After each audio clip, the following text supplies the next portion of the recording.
Hi friends, welcome to TamilTechAcademy. இன்னைக்கு நம்ம பார்க்க போற டாபிக் chaining comparison operators. அது வந்து ரொம்ப பவர்ஃபுல்லான டெக்னிக். க்ளீனான கோட் ரைட் பண்ணுறதுக்கு ரொம்ப ஹெல்ப்ஃபுல்லாக இருக்கும். அதை நம்ம பார்க்க போகிறோம். அதுக்கு முன்னாடி ஒரு கண்டிஷனை செட் பண்ணிடுவோம். So age should be between 18 and 65ன்னு சொல்லிடுவோம். அதற்கப்புறமா வந்து ஏஜ் வந்து ஒரு 22ன்னு சொல்லுவோம்.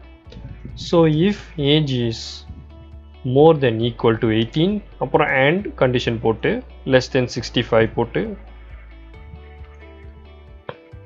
கோலன் போட்டுக்குவோம்.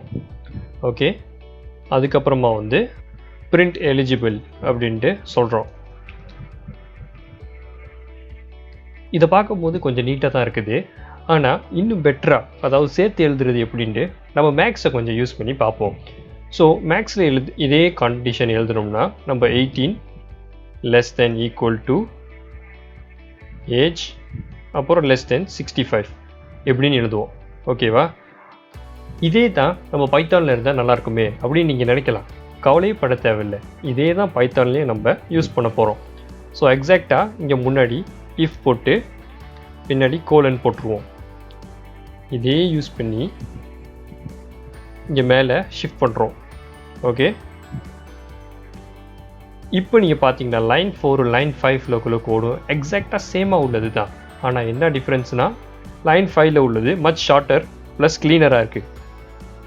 இந்த technique chaining comparison operators use பண்ணியிருந்தனா மச் க்ளீனரான கோடு நம்மளுக்கு கிடைக்கும். அந்த ஹேபிட்டை உருவாக்குறதுக்கு தான் இந்த வீடியோ உருவாக்குனேன். இந்த வீடியோ பிடிச்சி இந்த லைக் ஷேர் சப்ஸ்கிரைப் பண்ணுங்கள். தொடர்ந்து அடுத்த வீடியோவில் உங்களை சந்திக்கிறேன். நன்றி, வணக்கம்.